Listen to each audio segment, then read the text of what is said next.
Supply chain management की next video में आपका बहुत बहुत स्वागत है। इस वीडियो में हम डिस्कस करने वाले हैं इलेक्ट्रॉनिक डेटा इंटरचेंज के बारे में, जिसको हम शॉर्ट फॉर्म में ईडीआई भी बोलते हैं। इस पूरी वीडियो में आपको पता चलेगा क्या ईडीआई का कॉन्सेप्ट होता है, क्या क्या कुछ ईडीआई के रोल्स होते हैं और क्या इसके कुछ बेनिफिट्स होते हैं, और ये पूरा हम सप्लाई चेन मैनेजमेंट के पर्सपेक्टिव से पढ़ने वाले हैं। ठीक है, और बहुत ईजी एग्जाम्पल के साथ कवर करेंगे अमेजॉन, वॉलमार्ट, इन सब का एग्जाम्पल लेके।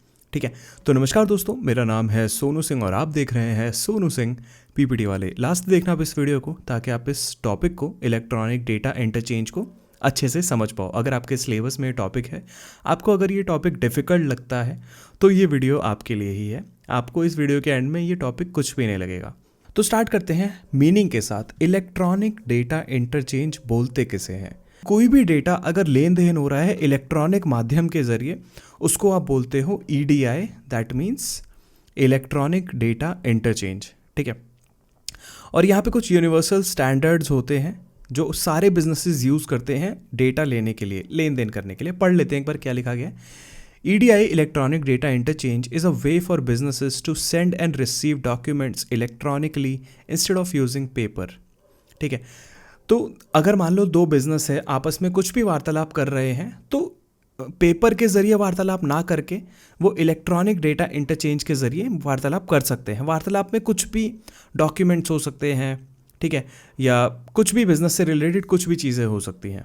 It is the electronic exchange of business documents between organisations in a standardised format. अब स्टैंडर्डाइज्ड फॉर्मेट को मैंने यहाँ पे बोल्ड किया हुआ है, क्योंकि स्टैंडर्डाइज्ड फॉर्मेट का मतलब हो गया कि एक जो ऐसा फॉर्मेट है जो सारे बिजनेस ही यूज़ कर रहे हैं। अब बिजनेस अपना खुद का फॉर्मेट नहीं बना रहे हैं वहाँ पे। ठीक है, तो कोई भी बिजनेस डॉक्यूमेंट को एक्सचेंज करने के लिए एक स्टैंडर्डाइज फॉर्मेट यूज़ किया जाता है। It allows businesses to send and receive documents like purchase orders, invoices and shipping notices automatically. तो इस डेटा में क्या क्या हो सकता है? परचेज ऑर्डर हो सकता है, इनवॉइसेस हो सकती हैं, शिपिंग नोटिसेस हो सकती हैं। ठीक है, जो आप इजीली इलेक्ट्रॉनिक माध्यम को यूज़ करके इजीली आप कहीं पे भी भेज सकते हो। जैसे कि मान लो एक एग्जांपल लेते हैं। सबसे पहले एक बायर ऑर्गेनाइजेशन है, मान लो एक बिजनेस ए है और बिजनेस बी है। ठीक है, बिजनेस ए क्या करता है, बिजनेस बी के साथ एक इलेक्ट्रॉनिक परचेज ऑर्डर क्रिएट करता है कंप्यूटर पे बैठ के। ठीक है, एक ईडीआई सॉफ्टवेयर यूज़ करेगा वो, जिसमें एक स्टैंडर्डाइज फॉर्मेट होगा, उस फॉर्मेट को फिल करेगा और बिजनेस बी के पास एक परचेज ऑर्डर चला जाएगा। ठीक है, और बिजनेस बी जैसे ही वो ऑर्डर आता है उसको वो प्रोसेस कर देगा। ठीक है, तो कितना ईजी हो गया ये इलेक्ट्रॉनिकली। अगर इलेक्ट्रॉनिकली ना करा जाए, इसको पेपर को यूज़ करके किया जाए, तो बहुत टाइम लग सकता है इसमें कि भाई पहले पेपर पे सब चीज़ें फिल करी, फिर वो पेपर भेजा बिजनेस बी के पास जो कि सप्लायर है, फिर उसको मिलेगा, फिर वो कुछ एक पेपर भेजेगा कि हाँ भाई हमें आपका ऑर्डर मिल गया है। यहाँ पे एक सॉफ्टवेयर का यूज़ किया जा रहा है जिसको हम बोलते हैं EDI, electronic data interchange. EDI helps improve efficiency, reduce errors, and speed of transactions by enabling seamless data exchange between different computer system। अब वही चीज़ घुमा फिरा के बोली जा रही है। अगर आप EDI का यूज़ करते हो, EDI मान लो एक सॉफ्टवेयर मान लो, अगर आप EDI का यूज़ करते हो तो आपके एरर्स के चांसेस कम होंगे, एफिशिएंसी बढ़ जाएगी आपकी, और अच्छे से काम कर पाओगे। जो भी आपकी ट्रांजैक्शंस होंगी वो जल्दी जल्दी हो पाएंगी। ठीक है, और जो डेटा एक्सचेंज होगा जो भी सॉफ्टवेयर्स के बीच में, जैसे मान लो आप EDI यूज़ कर रहे हो, सामने वाला भी EDI यूज़ कर रहा है, तो जो भी डेटा इंटरचेंज होगा बहुत सीमलेस होगा, वहाँ पे कोई भी दिक्कत नहीं आएगी। इसे बोलते हैं इलेक्ट्रॉनिक डेटा इंटरचेंज। ठीक है, अगर सरल शब्दों में बोला जाए तो भाई कंप्यूटर के ज़रिए आप कोई भी डेटा को एक्सचेंज कर रहे हो, इधर से उधर भेज रहे हो, आप पेन और पेपर लेके नहीं बैठे हुए हो हर टाइम पे। ठीक है, तो कंप्यूटर का यूज़ करके, इलेक्ट्रॉनिक वे का यूज़ करके आप डेटा को इंटरचेंज कर रहे हो। अब पहले यूज़ होता था पेपर बेस्ड प्रोसेसेस, जो बहुत स्लो होती थी, जिसमें एरर के चांसेस होते थे बहुत ज़्यादा। ठीक है, जैसे कि मान लो एक दुकान वाला प्रोडक्ट्स ऑर्डर करता है एक सप्लायर से, उसको एक परचेज ऑर्डर प्रिंट करना पड़ता था, उसको मेल करना पड़ता था या फैक्स करना पड़ता था, और वेट करना पड़ता था कि भाई सप्लायर कब उसमें सारी डिटेल्स भरेगा या सप्लायर कब उसको कंफर्म करेगा। ठीक है, इसमें क्या हो जाता था, बहुत दिन लगते थे, बहुत सारे क्या पता एरर्स भी हो गए, बहुत सारी मिस्टेक्स भी हो सकती थी। लेकिन जैसे ही EDI प्रोसेस आता है बहुत इजी हो जाता है चीज़ें, क्योंकि इलेक्ट्रॉनिकली आप जो परचेज ऑर्डर है वो सेंड कर सकते हो, जिसमें सेकंड्स लगते हैं। ठीक है, डिलेज़ नहीं होते हैं, एरर्स बहुत कम होते हैं। ठीक है, तो पेपर बेस्ड जो प्रोसेस थी बहुत ज़्यादा स्लो थी और बहुत ज़्यादा ऐसे पेपर हो जाता था बहुत ज़्यादा। लेकिन ईडीआई के ज़रिए भाई एक सॉफ्टवेयर यूज़ करके आप सब कुछ ये काम ईजिली कर सकते हो। Role of EDI in supply chain management. अब सप्लाई चेन मैनेजमेंट में ईडीआई का क्या रोल होता है, सप्लाई चेन मैनेजमेंट में कैसे यूज़ किया जा सकता है EDI, electronic data interchange. Automating document exchange. अब सप्लाई चेन मैनेजमेंट में बहुत सारे इंटरमीडियरीज होते हैं जो आपस में बहुत सारे डॉक्यूमेंट्स को एक्सचेंज करते हैं। ईडीआई का यूज़ करके आप पेपर बेस्ड ट्रांजैक्शंस को रिप्लेस कर सकते हो डिजिटल फॉर्मेट्स के साथ, जिससे आपको जो मैनुअल डेटा एंट्री होगा या इन्वॉइसेस होंगे, शिपिंग नोटिसेस होंगे, वो रिड्यूस होंगे। आप उसको सबको डिजिटली सेव कर सकते हो। Enhancing speed and efficiency. अब ईडीआई का यूज़ करके आप बहुत जल्दी चीज़ें कर पाओगे। ऑर्डर प्रोसेसिंग बहुत जल्दी हो जाएगी, प्रोक्योरमेंट, इन्वेंट्री अपडेट्स, सब कुछ आपके मिनटों में होगा आपके सॉफ्टवेयर के ऊपर।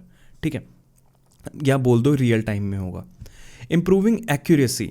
अब आपके पास अगर ईडीआई सॉफ्टवेयर है तो ह्यूमन एरर्स कम हो जाएंगे वहाँ पे। परचेज ऑर्डर से रिलेटेड, इन्वॉइसेस से रिलेटेड, शिपिंग डिटेल्स से रिलेटेड, वो सारे डेटा आपके पास एक्यूरेट आएंगे। ऐसा नहीं होगा कि ह्यूमन या किसी इंसान ने बीच में काटा पीटी कर दी या कुछ भी गलती कर दी। ठीक है, ह्यूमन एरर्स कम हो जाएंगे क्योंकि वो अब इलेक्ट्रॉनिकली हो रहा है। फोर्थ होता है ऑप्टिमाइजिंग इन्वेंट्री मैनेजमेंट। अब अगर आप ईडीआई का यूज़ करते हो तो इन्वेंट्री मैनेजमेंट आपका बहुत अच्छा हो जाएगा। आपको पल पल की खबर रहेगी कि आपका इन्वेंट्री कहाँ पे है, और रियल टाइम स्टॉक विजिबिलिटी आ जाएगी आपके पास, ताकि आपके पास बहुत ज़्यादा इन्वेंट्री भी नहीं है और बहुत कम इन्वेंट्री भी नहीं है। ठीक है, तो आपको हर एक चीज़ का नॉलेज होगा रियल टाइम में कि कहाँ पे कौन सी इन्वेंट्री पड़ी हुई है ईडीआई यूज़ करके। फिफ्थ होता है strengthening supplier and customer relationship. अगर आप ईडीआई का यूज़ करते हो तो जो भी डेटा होगा वो ट्रांसपेरेंट होगा, कम्युनिकेशन बहुत ज़्यादा ऑटोमेट हो जाएगा। आपको हर एक चीज़ मैनुअली नहीं बतानी पड़ेगी अपने कस्टमर्स को या अपने सप्लायर को। ठीक है, और जिससे क्या होगा, आपके सप्लायर्स और कस्टमर्स बहुत ज़्यादा ट्रस्ट करने लग जाएंगे आपके ऊपर। सिक्स्थ होता है ensuring regulatory compliance and security. अब जैसे कि मैंने स्टार्टिंग में बताया था कि ईडीआई सॉफ्टवेयर जो होता है एक स्टैंडर्डाइज फॉर्मेट यूज़ करता है। अगर आपको किसी से भी डेटा इंटरचेंज करना है तो एक फॉर्मेट में इंटरचेंज करोगे, अपना कुछ भी लिख के नहीं, ईमेल्स लिख के नहीं भेज सकते उसमें आप। ठीक है, तो यहाँ पे कुछ इंडस्ट्री स्टैंडर्ड्स होते हैं, सिक्योर प्रोटोकॉल्स होते हैं, जिससे आपका डेटा जो होता है वो प्रोटेक्टेड रहता है और सब कुछ, सब कोई उसको आराम से समझ भी सकता है जिसके पास आप भेज रहे हो उसको। सेवंथ होता है रिड्यूसिंग ऑपरेशनल कॉस्ट। अब अगर मान लो आप ईडीआई यूज़ नहीं करते हो तो आपको पेपर यूज़ करना पड़ेगा, है ना। पेपर से हर एक चीज़ आपको पेपर पे लिख के भेजनी पड़ेगी इधर से उधर, मैनुअल लेबर आपकी बहुत ज़्यादा लग जाएगी, ऑर्डर प्रोसेसिंग, बहुत सारी चीज़ों में बहुत ज़्यादा कॉस्ट आपकी इन्वॉल्व होगी अगर आप ईडीआई यूज़ नहीं करते हो। अगर आप ईडीआई यूज़ करते हो, एक बार सेटअप करने की कॉस्ट लगेगी, एक बार आपके पास वो सॉफ्टवेयर आ गया तो सब कुछ आप डिजिटली आराम से कर सकते हो। और एट्थ होता है इन्हांसिंग विजिबिलिटी। आपको हर एक चीज़ पे नज़र रहेगी बहुत ईजिली। ठीक है, रियल टाइम ट्रैकिंग और एनालिटिक्स आप ईजिली यूज़ कर सकते हो, और जो भी आपके पास डेटा है उसको यूज़ करके आप सप्लाई चेन से रिलेटेड बड़े बड़े अच्छे डिसीजंस भी ले सकते हो। और अगर आप पेपर का यूज़ करते हो तो आपके पास डेटा नहीं रहेगा, आप बहुत सारे पेपर को इधर उधर लगा लोगे, कैसे ही करोगे। ठीक है, तो आजकल जो बिजनेसेस हैं वो ईडीआई पे बहुत ज़्यादा फोकस कर रहे हैं और बहुत यूज़ कर रहे हैं, इसलिए ये बहुत इंपॉर्टेंट भी माना जाता है बेसिकली सप्लाई चेन मैनेजमेंट के नज़रिए से तो देखा जाए तो। Benefits of EDI in supply chain management. Cost saving, जैसे कि मैंने पिछले भी बताया था कि अगर आप पेपर को यूज़ करते हो और मैनुअल डेटा एंट्री करते हो, पोस्टेज लगाते हो, ऑर्डर प्रोसेसिंग करते हो, तो उसमें आपकी बहुत ज़्यादा कॉस्ट लग जाएगी। ईडीआई यूज़ करते हो तो इन सारे एक्सपेंसेस या कॉस्ट को आप कम कर सकते हो। सेकेंड होता है इन्हेंस्ड प्रोडक्टिविटी। अगर आपने अपने ट्रांजैक्शंस को ऑटोमेट कर दिया, अपने एम्प्लॉयज़ को काम दिया कि भाई आप अच्छे चीज़ों पे फोकस करो, ये क्या कर रहे हो आप, ये लिखा पढ़ी में मत ध्यान दो, वो सब कुछ हमने ऑटोमेट कर दिया है, सॉफ्टवेयर कर रहा है सारी चीज़ें। आप क्या करो, बड़े बड़े डिसीजंस लेने में, बड़े बड़े चीज़ों या मेन चीज़ों पे आप ध्यान दो, तो आप प्रोडक्टिविटी बढ़ा रहे हो वहाँ पे एम्प्लॉयज़ की। Improved order accuracy.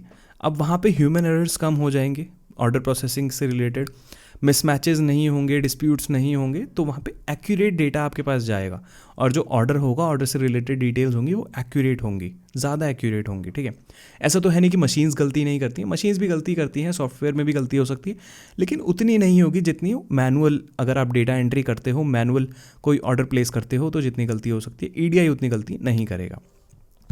फोर्थ होता है फास्टर ट्रांजैक्शन साइकिल। अब जो भी आप परचेज ऑर्डर भेज रहे हो, इन्वॉइसेस भेज रहे हो, शिपिंग नोटिसेस भेज रहे हो, वो बहुत ज़्यादा फास्ट हो जाएंगी। आपको वेट नहीं करना पड़ेगा कि हाँ भाई डाकिया लेके जाएगा सप्लायर के पास आपका परचेज ऑर्डर, फिर सप्लायर वहाँ से माल शिप करेगा, कॉन्फर्मेशन भेजेगा। उतना वेट नहीं करना पड़ेगा आपको। खट से यहाँ पे ऑर्डर प्लेस किया और फट से वहाँ पे सप्लायर के पास ऑर्डर चला जाएगा। फिफ्थ होता है ग्रेटर डेटा सिक्योरिटी। अगर आप EDI यूज़ करते हो तो आपका डेटा सिक्योर रहेगा। बहुत सारे प्रोटोकॉल्स होते हैं EDI में जिसके थ्रू आपका डेटा सिक्योर रहता है और डेटा लीकेज नहीं होता है। अगर आप पेपर का यूज़ करते हो तो भाई कहीं से भी वो लीक हो सकता है, और पेपर लीक तो आपको फिर पता ही है। सिक्स्थ होता है सस्टेनेबिलिटी। सस्टेनेबिलिटी का मतलब ज़्यादा अगर आप पेपर भी यूज़ करोगे ना तो सस्टेनेबिलिटी नहीं हो पाएगी। सस्टेनेबिलिटी का मतलब आप रिसोर्सेज को बचा के रखो ताकि फ्यूचर जनरेशन भी उसको यूज़ कर सके। ठीक है, पेपर यूज़ करोगे कार्बन फुटप्रिंट्स बढ़ेंगे। ठीक है, तो उसको आप रिड्यूस कर सकते हो किससे? EDI से, इलेक्ट्रॉनिक डेटा इंटरचेंज से, ताकि आप इको फ्रेंडली बिजनेस प्रैक्टिसेस को फॉलो कर सको। और लास्ट होता है इसमें स्केलेबिलिटी। EDI को यूज़ करके आप अपना बिजनेस एक्सपैंड कर सकते हो, न्यू पार्टनर्स के पास जा सकते हो, और ऐसी आपको टेंशन नहीं होगी कि भाई अगर आप एक्सपैंड करते हो तो पेपर वर्क आपका बढ़ जाएगा। सॉफ्टवेयर केपेबल होता है ज़्यादा एक्सपेंशन को संभालने के लिए। ठीक है, तो EDI को यूज़ करके आप स्केल कर सकते हो। तो यही था इस वीडियो में। लास्ट में एक एग्जांपल ले सकते हैं। अमेजॉन और वॉलमार्ट आप सब ने सुना होगा। Amazon and Walmart use EDI to manage supplier transactions, automate inventory updates and speed up order fulfillment, ensuring smooth supply chain operations। अब Amazon का सप्लाई चेन बहुत बड़ा है, वॉलमार्ट का भी सप्लाई चेन बहुत ही ज़्यादा बड़ा है। दोनों भाई इलेक्ट्रॉनिक डेटा इंटरचेंज यूज़ करते हैं, मतलब आपस में बात करने के लिए नहीं, आपस में तो कंपेटिटर्स हैं, अपने सप्लायर से बात करने के लिए, अपने कस्टमर्स से बात करने के लिए, ताकि वो ट्रांजैक्शंस को बढ़ा सकें। ठीक है, या मैनेज कर सके, बेसिकली इन्वेंट्री को ऑटोमेट कर सके। उनको पता रहना चाहिए कि कब कौन सा सामान उनका कहाँ पे पहुँचा है, रियल टाइम अपडेट मिल सके। वो सब कैसे पॉसिबल है? इलेक्ट्रॉनिक जाके ही पॉसिबल है, या डिजिटल जाके पॉसिबल है। तो इलेक्ट्रॉनिक डेटा इंटरचेंज वो यूज़ करते हैं। यही था इस वीडियो में। आई होप आपको बहुत ईजी लगी होगी ये वीडियो। कोई भी किसी भी पॉइंट में डाउट है तो प्लीज़ नीचे कमेंट सेक्शन में लिख देना, और लाइक तो हो ही जानी चाहिए। वीडियो पसंद तो आ ही जाती है, लाइक कर देना। डिसलाइक कर रहे हो तो कमेंट सेक्शन में प्लीज़ फीडबैक लिख देना। सब्सक्राइब नहीं किया चैनल को तो बहुत बड़ी गलती कर रहे हो। सब्सक्राइब करते हुए जाना चैनल को, बहुत अच्छा चैनल है, आपके काम आएगा आगे जाके भी। सब्सक्राइब कर देना, ज़्यादा से ज़्यादा सब्सक्राइबर्स की ज़रूरत है इस टाइम पे मेरे को। सब्सक्राइब करते हुए जाना। मिलते हैं आपसे नेक्स्ट वीडियो में, तब तक के लिए goodbye, take care, have a nice day.